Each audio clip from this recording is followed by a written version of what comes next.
So the final lecture for this chapter, I want you to think about, and this will be important for the final exam, ways that we can dissect and understand these pathways. So some of the techniques. So in the book, they've talked about the use of temperature-sensitive mutants. Right? And this is really important for genes that are essential for the cells to divide or grow. Sometimes you cannot mutate a protein in a cell without killing the cell. So temperature-sensitive mutants are a way to get around that. And what happens is these mutations are functional at lower temperatures and are usually degraded or non-functional, we'll just say non-functional, at higher temperatures. Oops. Okay, so a lot of times you will grow the cells below 37 degrees Celsius, which is a normal temperature for growing most eukaryotic cells. Maybe you grow it at 33 degrees Celsius. These temperature-sensitive mutants work, and when you raise the cells to 37 degrees, they become non-functional, and you can see what happens to the cell when that mutant doesn't work. So that way you can grow up these cells at the lower temperature, but then switch them to the higher temperature to look for phenotype. Mutants in general mean you are doing something to the protein so that it's not working correctly anymore. So maybe it doesn't respond to a signal, or it can't be phosphorylated, or it can't be dephosphorylated, or somehow it doesn't do its job. And this is called reverse genetics.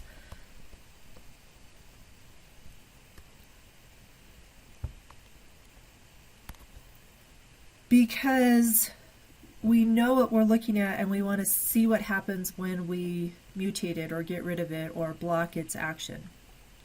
Classical genetics was where you found a mutant phenotype. So something looked funny in the cells, okay, let's say it had 2 nuclei, and you try to figure out what genes caused that.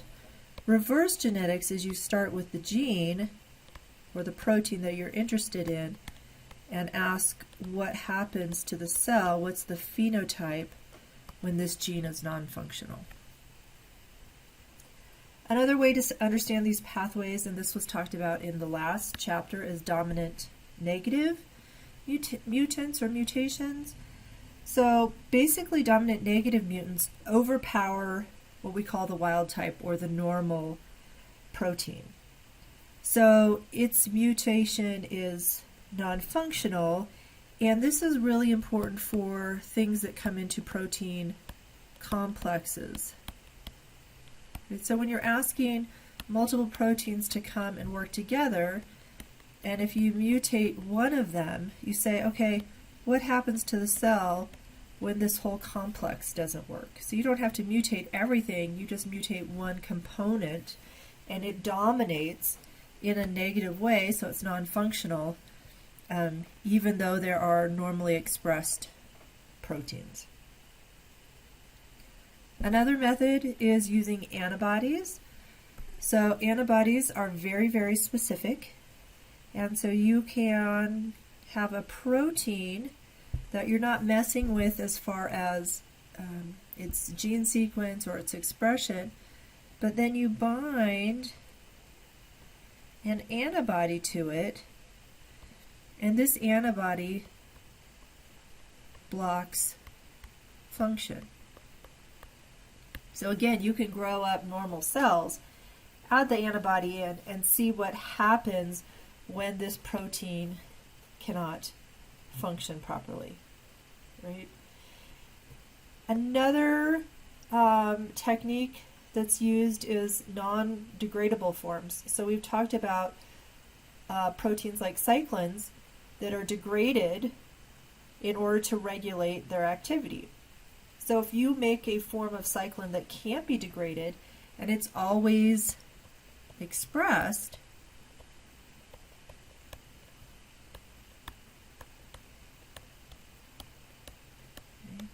it can help you understand what its role in certain pathways, what its role is in certain pathways. So we'll talk more about this as we start studying for the final exam. I wanted to throw that up right now because we're looking at all these different pathways. We actually have 2 more pathways to talk about that stimulate cell division in general. And these are pathways with growth factors involved. So growth factors are something out in the environment that is going to signal the cell to divide. And one of the primary pathways is the RAS pathway. We saw this last chapter. It is called a mitogen. These growth factors are called mitogens because they stimulate mitosis. Okay, so they stimulate the cell to divide.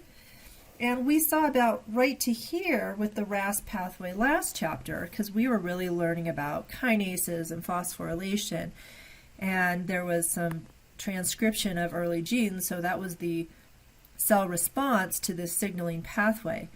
I want you to notice that this RAS pathway can also activate cyclin expression and CDK expression, and E2F we saw is something that is an important transcription factor, and it's regulated by RB. So you can start to think about, well, how could I use some of these techniques to understand this pathway? And last chapter it talked about using dominant negative mutations in receptors. So we can block the receptor from working, and now we can ask, can we manipulate this pathway to continue? So maybe we make a RAS mutant that always binds GTP, so it's always active. Maybe we make a MAP kinase mutant that's always phosphorylated, so that it's always active. So we can get around worrying about the growth factor signaling this pathway, and we can start making mutations to understand who's involved in, say, gene transcription or cyclin or CDK expression. You could also use different types of mutants, right?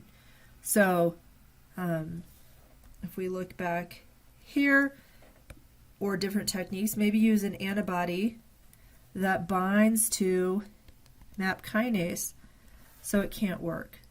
And so now you can see where is that affecting the pathway. So I want you to start thinking about using some of these techniques to help dissect the pathways.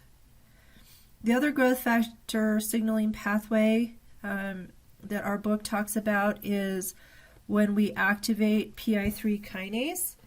We saw PI3 kinase in the insulin signaling pathway. Okay. And one of the proteins that the PI3 kinase pathway activates is a protein called TOR. And TOR is really important for controlling cell size. Okay. So this stimulates the cell to grow larger before it divides.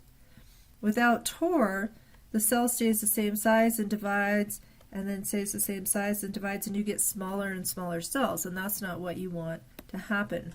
So TOR is really important. The other thing I want you to notice about this pathway is that active AKT can actually stimulate two different pathways. So not only is it stimulating cell growth and cell division, it's blocking apoptosis, which is what we're going to talk about in a minute. So, last chapter we talked about crosstalk. This is kind of like that. These pathways aren't shown to be interacting with other pathways, though they are, but I want you to understand too that one signaling factor can stimulate or activate multiple pathways, and these go together, right? You prevent cell death and you promote cell growth. All right, so our final topic for this chapter is something I think is super cool, apoptosis. Some people say apoptosis, whatever. Apoptosis is programmed cell death. Okay. So the cell gets a signal, it is time to die. It's very controlled, and you can see it goes in these steps.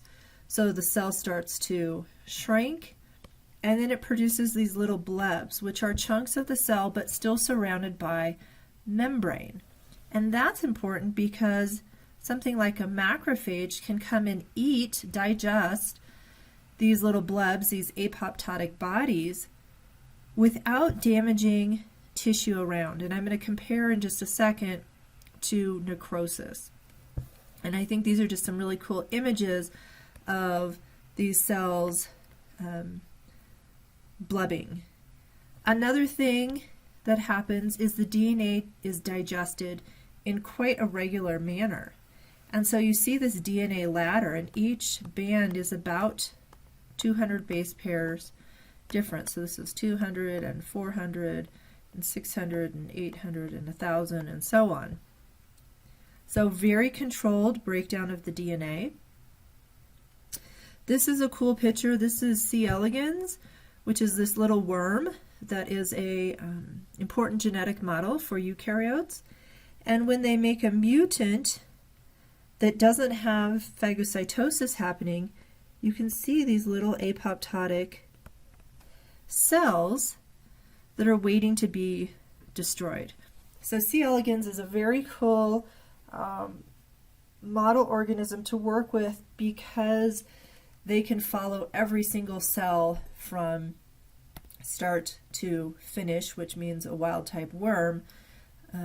And as you mutate or change or manipulate pathways, they can see exactly what happens in the whole organism.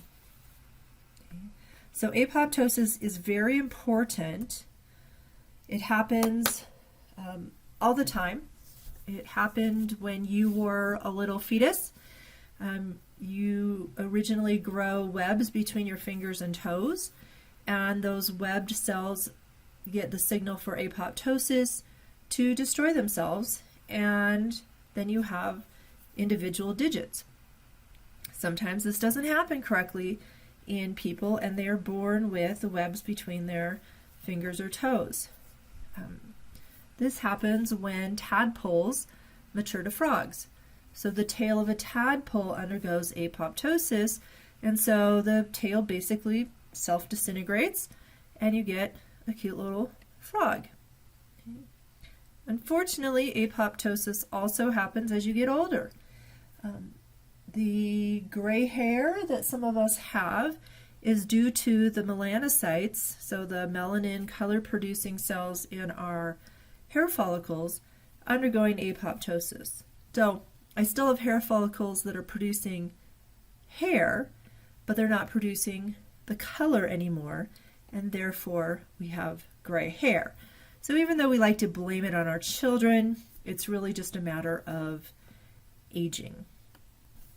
So this is a nice figure from your book showing different pathways for apoptosis to be signaled. And so I just want to take a look at them individually a little bit. So the first one is when you have this molecule CD95. It's on the surface, and CD95 is expressed a lot of times when a cell is infected. So a cytotoxic T cell will recognize this, what they call death receptor, and trigger a pathway that says you need to die.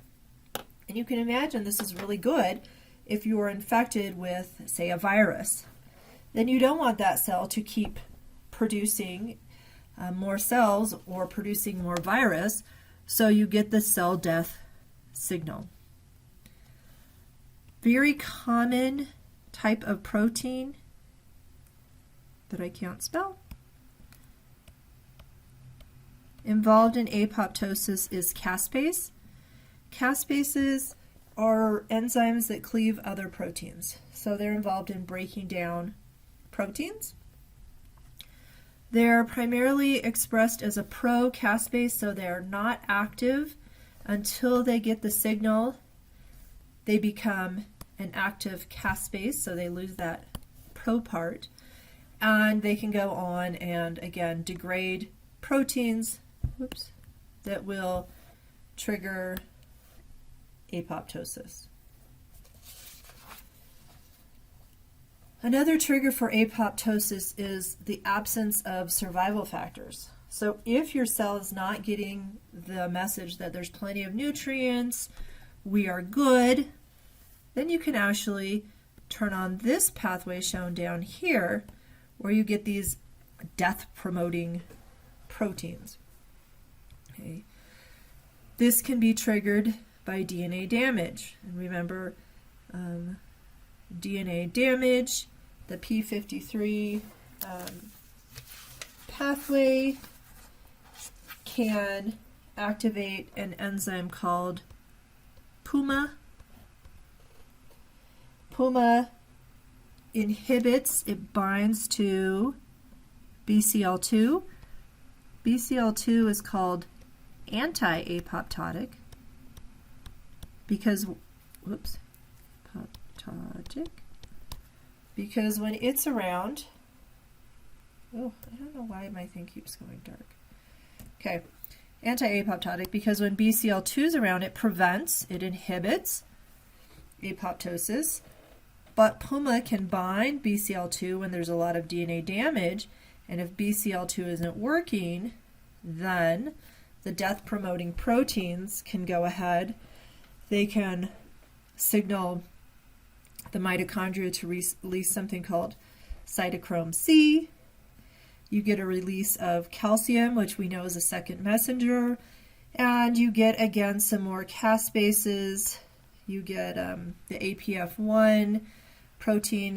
You get this apoptosome, and take-home message, apoptosis is activated, and your cell will start shrinking, blebbing, destroying the DNA. The reason apoptosis is so important is because, like I said, it's programmed, controlled cell death, and the pieces of the cells are taken in by phagocytes and destroyed. Necrosis, on the other hand, leads to tissue damage because necrosis, it's hard to see, but you get the breakdown of the plasma membrane, leakage of contents.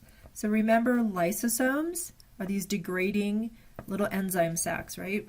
So when those enzymes get released out of the cell, they can start damaging other tissue. When necrosis is happening, you also start recruiting your immune cells, and so you get inflammation. And chronic inflammation can lead to tissue damage. So necrosis is kind of bad in the sense that it's going to damage other cells around it, where apoptosis is a nice clean way for cells to be killed, destroyed, degraded, taken care of. All right, so that's chapter 24. Lots of images of cell cycle regulation. Again, I will post the figures that I think you should have on hand for taking the quiz and exam, and we will focus on cell cycle regulation a lot for the final exam.